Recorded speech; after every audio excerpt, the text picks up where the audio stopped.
Practice lecture series. Today we will start with the second chapter of your 12th board curriculum. The name is there on the boards. The name says Sources of Corporate Finance. Before I actually jump into chapter number 2, I assume that my students have thoroughly watched all the videos of chapter number 1. Chapter number 1 में हमने देखा था कि finance means money and it's management. Corporate finance means money which is required in the business. Generally, on a polished term, we say the money which is required to start the business and to run the business as capital, right? So what is capital? Capital means the money which is required to start the business and to run the business. Chapter 1 में हमने ये देखा कि पैसों की, that means Covid के time में vitamin की बहुत इंपॉर्टेंस फील आ रही है, वैसे ही विटामिन एम यानी कि मनी. सो चैप्टर 1 में हमने देखा था कि विटामिन एम यानी मनी का क्या इंपॉर्टेंस है एक बिजनेस को स्टार्ट करने में और एक बिजनेस की लाइफ में. सी क्लास, हमारी बॉडी को ऑपरेट करने के लिए we need blood, right? The blood should be circulating. Similarly, for a business to operate, we need money, that is capital. So, in the upcoming chapters, chapter 2, 3, 4 and so on, we are going to learn कि ये जो पैसा जिसको हमने इतना importance दिया है, इसको बिजनेस में लाने के what are the various sources, what are the various ways through which this capital can be brought in the business. I repeat, what is the objective of chapter number 2? The objective is to learn, to understand, to recognize, to know the goods and to know the bads of various sources, various ways through which you can bring money, you can bring capital into a business, right? Business में capital लाने के process को, collection को हम कहते हैं capital formation, right? So the process of collecting money और finance from various sources into a business is called as capital formation, right? So I hope I am clear what is the objective of when we are learning chapter number 2, right? अब हमारे understanding को easy करने के लिए आपकी text books ने sources of capital को 2 categories में डिवाइड किया है. I repeat, for the betterment of learners, for betterment of understanding, the 12th textbook has divided various sources into 2 different categories. Which are the 2 categories? The first one says capital can be brought from owned capital resources. What are we learning? We are learning the types of capital. What are we learning? The types of capital or the ways from which capital can be brought into the business. So एक है owned sources or I can say owned capital, और दूसरा है borrowed sources or I can say borrowed capital. So everyone speak up with me. Types of capital is categorized into 2 broad categories. One is owned capital and another is borrowed capital. Don't worry, इसको हम अच्छे से समझते हैं. Owned और borrowed ये clear है. अब ओन्ड और बोरोड को एक्सप्लेन करने से पहले I would like to tell you 2 more terms. The terms are that money can be brought either from outside the business or it can be arranged from inside the business, right? मान लीजिए मुझे कुछ setup करना है, एक factory setup करनी है जिसके लिए मुझे 1 लाख रुपए लग रहा है, राइट? दिस 1 लाख रुपीस मैं कुछ अपने सेविंग्स में से 30,000 दे रही हूँ and the balance 70,000 I am taking from somewhere else or some outside source, right? इस एग्जाम्पल में अगर आप देखेंगे, so when I am needing 1 lakh rupee for starting a business, I have explored 2 ways. One way is that I have tried to arrange the money from inside only, right?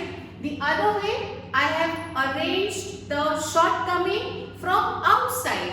So, in polished terms, we say it as internal source of financing and external source of financing. I repeat, internal, when you are arranging money, when you are arranging capital from inside the business, you are not begging, you are not borrowing or you are not asking the money from anyone outside. आप किसी बाहर वाले से पैसा नहीं मांग रहे हैं. जब आप घर के अंदर का, बिजनेस के अंदर का ही पैसा वापस से यूज कर रहे हैं तो उसको आपने कहा internal source.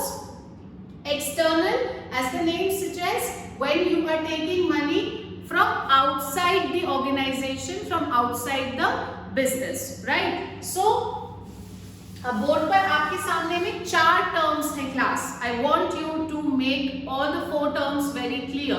See, what are the 4 terms? Types of capital is categorized on the basis of owned capital and borrowed capital. ये क्या है हम समझेंगे. Owned capital, borrowed capital. Then उसी simultaneously इनमें से जो पैसा आता है या तो वो internal source होगा या तो वो external source होगा, right? अब हम समझते हैं owned और borrowed capital को और अच्छे से. Now, as the word own, ये word हम बहुत बार यूज करते हैं कि this house is owned by me, this watch is owned by me. So own का मतलब होता है अपना, खुद का, where you have the right, where you can proudly say that yes, this thing belongs to me, where you can feel that yes, you are a proud owner, where you have the right to say, where you have the right to speak, where you have the right to oppose. In short, owned capital. जभी भी एक company किसी से owned capital के तौर पर पैसा लेती है तो बदले में in exchange the company is giving ownership rights. A company is taking money from someone. That someone can be a person, can be an organization. So whenever a company is taking money, now that money can be either from internal source or external source. ठीक है? अब अगर company, ये हम समझेंगे, don't worry, अगर company किसी source से पैसा ले रही है, money is coming, see invert, and बदले में कंपनी उसको ओनरशिप राइट्स देती है, तो वो जो पैसा बिजनेस में आया उस बिजनेस को हम कहेंगे owned capital. I repeat, whenever a business और a company is procuring money from such sources in which the company has to return, has to give ownership rights in return, the money which is brought from such sources is called as owned capital. अब सवाल उठता है कि ownership rights यानी कि क्या? अब मान के चलिए कि मैं और आप मिलकर एक बिजनेस सेटअप करते हैं जहां पर मैं और आप इक्वल पार्टनर्स हैं, तो हम उस बिजनेस के ओनर हुए। ओनर होने का मतलब है कि मैं और आप उस बिजनेस के इक्वल हिस्सेदार हैं प्रॉफिट में, इक्वल हिस्सेदार है लॉस में। उस बिजनेस के जो भी डिसीजंस लिए जाएंगे उसमें आप और मैं इक्वली पार्टिसिपेट करेंगे। So as of now I can understand that कि ओनरशिप राइट्स का मतलब होता है प्रॉफिट शेयरिंग, ठीक है, participation in decisions, right. So ये दो चीजें मैं फिलहाल पकड़ के चलती हूँ कि अगर किसी ने कंपनी को ऐसा पैसा दिया जिसके बदले में कंपनी उसको प्रॉफिट शेयरिंग दे रही है, कंपनी उसे डिसीजन मेकिंग में पार्टिसिपेट करवा रही है, that means this person will interfere in the management. But हमें तो पैसा चाहिए, राइट, हमें तो पैसा चाहिए। तो जब हम ऐसा पैसा लेते हैं जिसके बदले में हम profit sharing, participation in management ये सब देते हैं, तो जो पैसा आता है उसे हम टर्म करते हैं owned capital. Capital invested in the business gives you ownership rights. Capital which is invested in the business and in return you get ownership rights. This point I am talking from an investor's point. Mr. X, ये mister x ने ये पैसा business में दिया और बदले में mister x को मिला profit sharing, decision making, participation, company में टांग अड़ाना। तो मिस्टर एक्स ने किस कैपिटल में इन्वेस्ट किया? ओन्ड कैपिटल में इन्वेस्ट किया। और अगर कंपनी के पॉइंट ऑफ व्यू से देखूं तो मैंने मिस्टर एक्स से कौन सा कैपिटल लिया? ओन्ड कैपिटल अरेंज किया या ओन्ड कैपिटल लिया। क्लास क्लियर है? अब इसी पैरामीटर्स पर मैं आपको इंटरनल और एक्सटर्नल फिट कर दिखा रही हूं। ये है company, company is getting money, right. When the company is getting money, अभी हम ओन कैपिटल समझ रहे हैं, यानी बदले में आप क्या दे रहे हैं? Ownership rights, right. अब अगर कंपनी इस पैसे को अपने अंदर से निकाल लेती है, that means savings, that means reserves, or in a polished term I can say it as retained earnings. Now let me explain you the word retained earnings a bit. retain करने का मतलब होता है hold back करना। retain this money with you, retain that clothes with you, right? So retain करना यानी hold back करना। यहां पर कंपनी क्या रिटेन कर रही है? कंपनी रिटेन कर रही है उसके अर्निंग्स को, उसके इनकम को।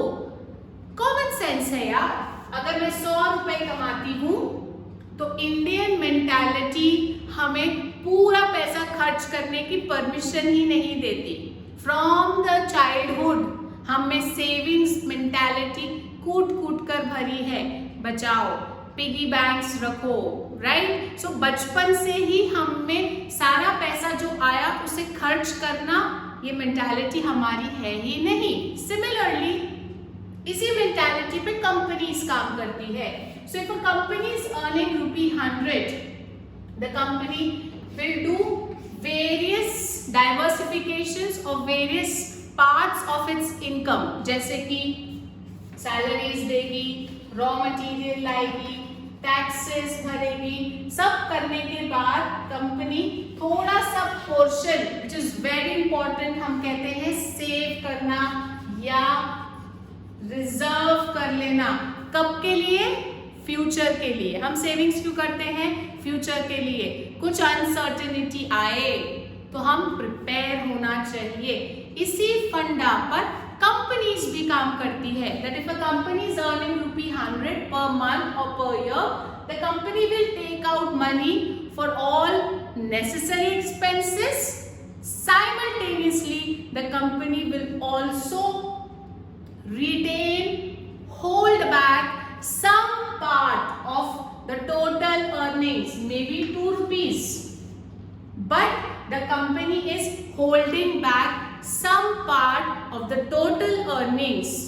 What is that portion which is held back called as? That portion is called as reserves or retained earnings. Why is this portion held back? For future.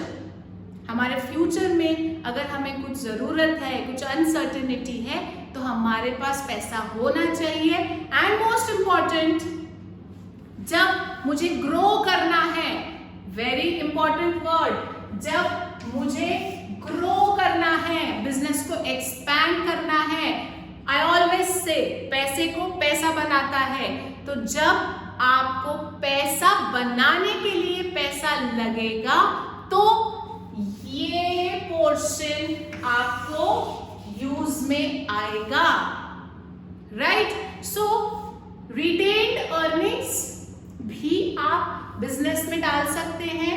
अरे वो तो आपका पैसा है, आप तो ओनर ही हैं। तो जब आप बिजनेस में रिटेन्ड अर्निंग्स इन्वेस्ट करेंगे तो आपको बदले में मिलेगा ownership rights, the right to vote, the right to participate, right to interfere in the management. In fact, you yourself are the management, right? So, जब भी बिजनेस में ऐसा पैसा आता है जिसके बदले में ओनरशिप राइट्स दिए जाते हैं, तो एक सोर्स है इंटरनल सोर्स, एक सोर्स है इंटरनल, जिसको हम कहते हैं रिटेन्ड अर्निंग्स या सेविंग्स या रिजर्व्स। समझ में आ रहा है? आई रिपीट, ओन्ड कैपिटल यानी ऐसा पैसा जिसको लेने से मुझे कंपनी की ओनरशिप राइट्स देनी पड़ेगी। डन। यहां पर पैसा आपने अंदर से ही डाला, इंटरनली ही डाला, आपने दिया, बदले में आपको ओनरशिप राइट्स मिला, क्या प्रॉब्लम है? सो ऐसे पैसे को हम कहते हैं internal source of financing and example is retained earnings और रिजर्व्स और इन सिंपल वर्ड सेविंग्स। ठीक है? अब अगर इंटरनल है तो एक्सटर्नल ही होगा, राइट? ऐसा पैसा जो मैं कहीं बाहर से ले रही हूं, money which I am taking from someone who is outside person, who is not a person from within the organisation. So इस पैसे को हम कहेंगे external source, external source of owned capital. अब ये चीज ध्यान से समझो, ये चीज ध्यान से समझो कि हम ओन्ड कैपिटल ले रहे हैं, यानी हमें बदले में क्या देना है? चलो स्पीक अप एवरीवन। हम ओन्ड कैपिटल ले रहे हैं, यानी हम जिससे भी पैसा लेंगे उसे हमें ओनरशिप राइट्स देनी है, राइट? ऐसा पैसा जो हम एक्सटर्नल सोर्स से लेते हैं उसका एग्जाम्पल है शेयर्स, उसका एग्जाम्पल है शेयर्स। शेयर्स यानी कि क्या, ये मैं समझाऊंगी आपको। फिलहाल आप इतना याद रखेंगे कि ओन्ड कैपिटल के दो सोर्सेस हैं, internal and external. Internal that means your own savings, your own reserves, that is retained earnings. External यानी कि शेयर्स। सिंपल तरीके से अगर मैं बताऊं तो एक बिजनेस को सेटअप करने के लिए पैसा लगता है, राइट? मेरे पास कितने भी ब्रिलियंट आइडियाज क्यों ना हो, बट अगर मेरे पास पैसा नहीं है तो मैं उस आइडिया को इम्प्लीमेंट नहीं कर सकती हूँ। For implementation I need money. So मैं क्या करती हूँ, अपने जैसे ब्रिलियंट लोग जिनके पास आइडिया बहुत है, पैसा कम है, ऐसों को इकट्ठा करती हूँ, ऐसों को साथ में लाती हूँ, सबसे थोड़ा थोड़ा पैसा लेती हूँ और एक बिजनेस को सेट करती हूँ, राइट। उस बिजनेस को सेट करने के बाद, मैंने इस बिजनेस से जो भी प्रॉफिट आया वो खुद भी रखा और उनमें भी डिवाइड किया जिनसे मैंने पैसा लिया था। That means for implementing my idea, मेरे पास आइडिया था, पैसा नहीं था। पैसा मैंने कहाँ से लाया? खुद का पैसा और कुछ ऐसे लोगों का पैसा जो भी बिजनेस के ओनर बनना चाहते हैं, जिनकी इच्छाएं बहुत है, they want to be the owner but they don't have money. So what I am doing, I am taking opportunity of this thing. मैंने ऐसे लोगों को इकट्ठा किया, सबसे पैसा लिया, मान के चलिए XYZ 3 लोगों से पैसा लिया, खुद का पैसा डाला, बिजनेस को सेटअप किया। बिजनेस सेटअप होने के बाद जो पैसा आया, जो प्रॉफिट आया, उसको मैंने खुद भी रखा और इन तीनों को भी डिवाइड किया। कल को इस बिजनेस के लिए मुझे कुछ डिसीजंस लेने होते हैं तो मैं खुद भी लेती हूँ और इन तीनों से भी पूछती हूँ। क्यों? क्योंकि इन्होंने कंपनी में क्या डाला है? पैसा। They have trusted, they have shown faith on me at such time when I was nowhere. मेरी कंपनी कहीं नहीं थी। आज रिलायंस को सब जानता है, but there was a time when Reliance was also in its initial stages. People like XYZ trusted Reliance. People like XYZ trusted Tata. उन्होंने उस समय पर कंपनी को पैसा दिया जिस समय पर कंपनी शायद बहुत अच्छी नहीं थी या शायद इतना नाम नहीं था, but they have shown faith. Similarly, XYZ showed faith on me. They showed faith on my company. They gave money. So मेरा भी कुछ रिटर्न में देना बनता है। मैंने दिया, क्या दिया? Ownership rights. I told XYZ, boss, you are also the owner of my company. You will also get profit sharing. You will also get the right to take decisions in my management. So what bad? 1 lakh invest करके अगर उनको ownership rights मिलती है, what's the harm? So X, Y and Z ये कौन हुए? ये हुए कंपनी के शेयर होल्डर। इन्होंने कंपनी के टोटल कैपिटल में से कुछ शेयर इन्वेस्ट किया, राइट। सो ये जो शेयर था ये इनसे आया। सो इसीलिए हमने XYZ को क्या कहा? We called them as the shareholder of the company. Clear है सभी को? मैं फिर से एक बार क्विकली ले रही हूँ। Types of capital, owned capital, borrowed capital. हम ओन्ड कैपिटल देख रहे हैं। ओन्ड मीन्स अपनापन। जब आप पैसा देते हो तो बदले में आपको अपनापन मिलता है, ओनरशिप राइट्स मिलती है। यहाँ पर 2 सोर्सेस हैं, इंटरनल यानी कंपनी के अंदर से, दैट इज रिटेन्ड अर्निंग्स। बाहर से यानी कि एक्सटर्नल, हम किसी से पैसा लेते हैं बट बदले में हम उसको प्रॉफिट शेयरिंग देते हैं। प्रॉफिट होगा तो देंगे, प्रॉफिट नहीं होगा तो नहीं देंगे ना, सिंपल है, राइट। ये मैं और क्लियरली आपको जब शेयर्स लूंगी तब समझाऊंगी, राइट। अब दोनों में, इंटरनल या एक्सटर्नल में, one thing which you have to remember, or I will say just put it in your mind, is in both internal or external you are going to give ownership rights. When I mean ownership rights, अगर Parveen ma'am और आप लोग मिलकर business setup कर रहे हैं तो जरूरी नहीं है कि बिजनेस जैसे ही सेटअप हुआ पैसों की बौछार होगी। नो, यानी जरूरी नहीं है कि बिजनेस जैसे ही हम सेटअप करते हैं प्रॉफिट ही प्रॉफिट हो, कहीं हमें नुकसान भी हो सकता है। तो ऐसे सिचुएशन में जहां कंपनी को नुकसान हो रहा है, वो कंपनी जो मेरी और आपकी मिलकर बनी है, ऐसी कंपनी को अगर लॉस हो रहा है या ऐसे बिजनेस को अगर लॉस हो रहा है तो मुझे एक चीज बताओ, क्या आप परवीन मैम से पैसे मांगोगे कि नहीं हमें तो प्रॉफिट शेयरिंग चाहिए?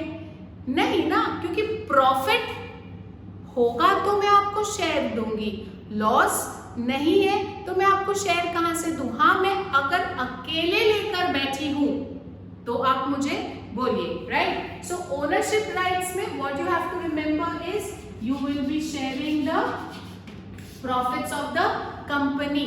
Number 2, always remember that owned capital से जो पैसा बिजनेस में आता है उसका nature is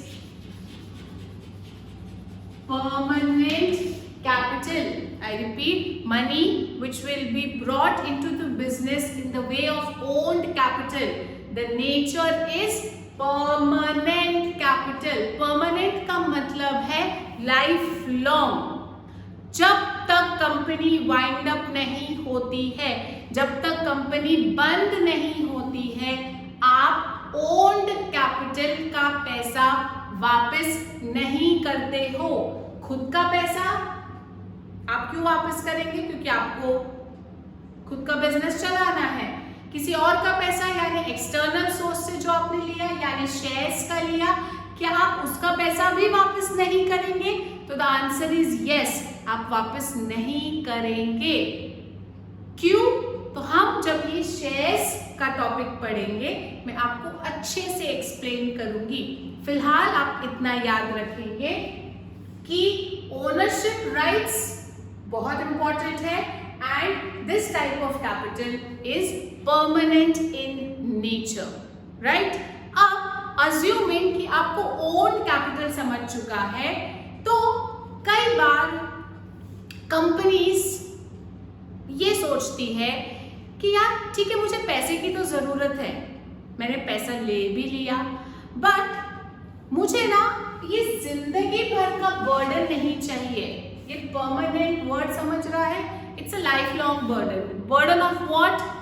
you have to share your profit, plus you have to listen to the people who have given you money. पैसा लिया है तो झुकना तो पड़ेगा, प्लस आपको कंटिन्यूस इंटरफियरेंस रहता है।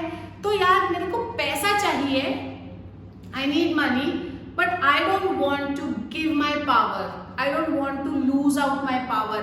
मैं पावर अपने हाथ में रखनी चाहती हूँ, मैं किसी के साथ प्रॉफिट भी शेयर नहीं करना चाहती, ना ही मैं किसी को उस बिजनेस की ओनर बनाना चाहती हूँ।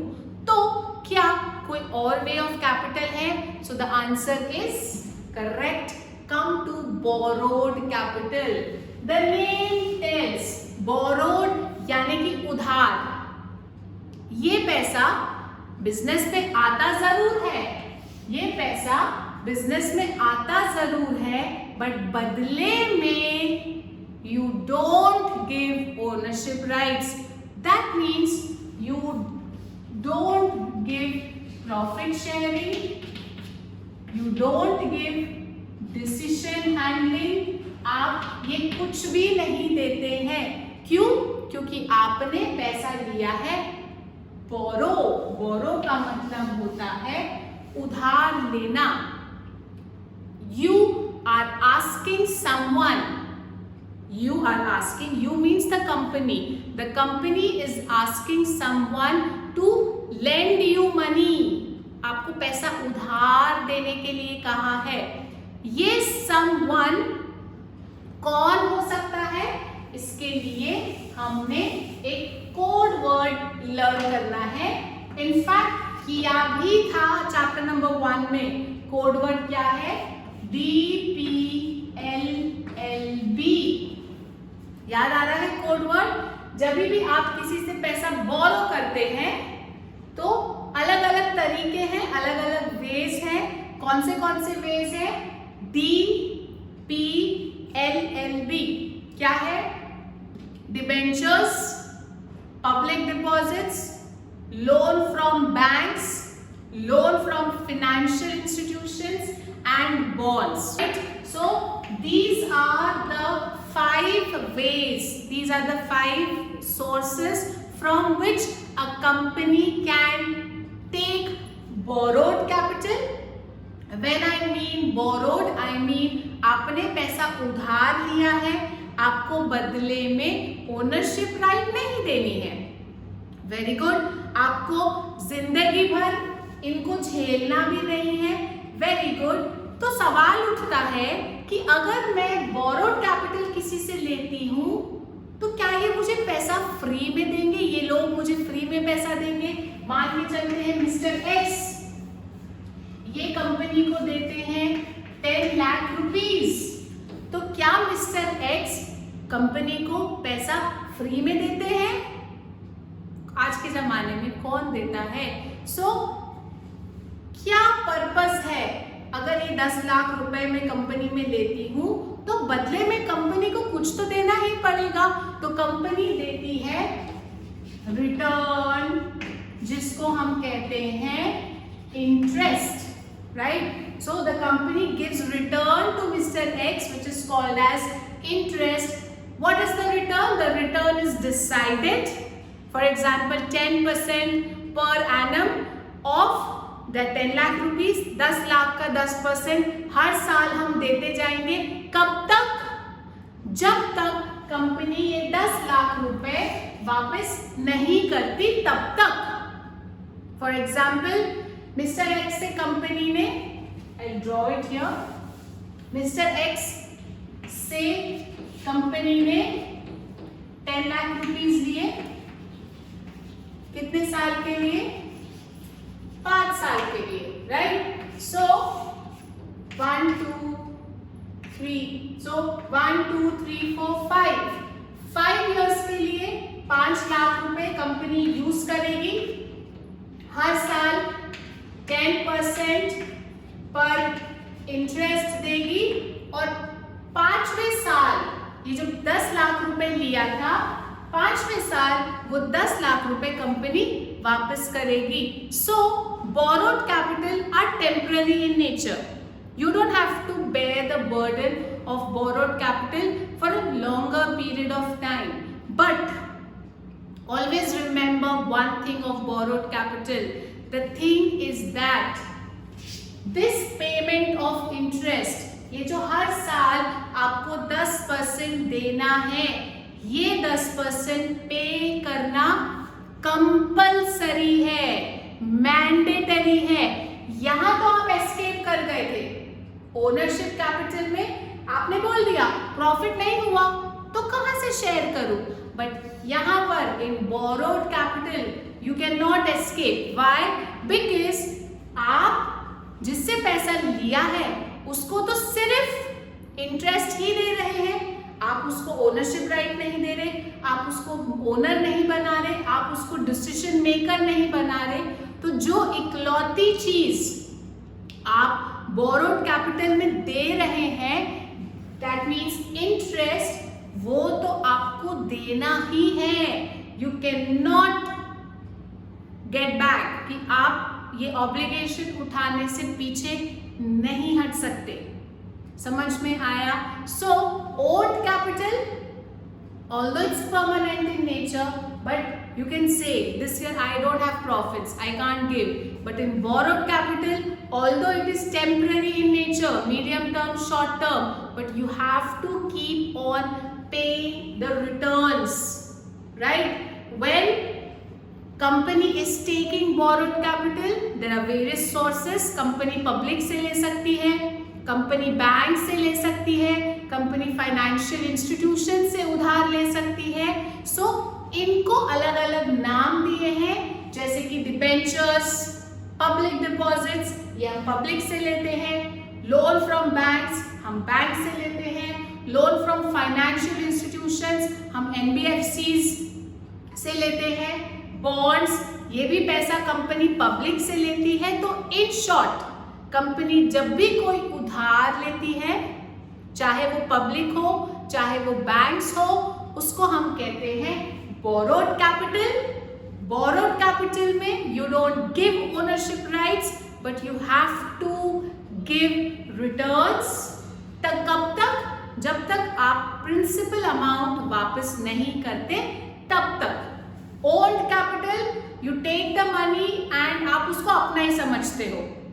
आपने समझा कि अरे मेरा ही पैसा है, तो आपने उसको जिंदगी भर यूज किया, बदले में आप सिर्फ उसको ओनरशिप राइट्स यानी कि profit sharing, I am saying profit sharing, so in case of profit only, right, and the right to participate, the right to take decisions in the company.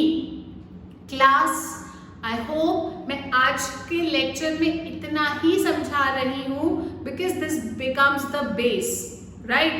So types of capital, own capital, borrowed capital, internal sources, external sources. Do revise the same in your textbooks nicely and please write this in your notebooks also. With this, we end up for today's session. That's all for the day. Have a good day. Bye.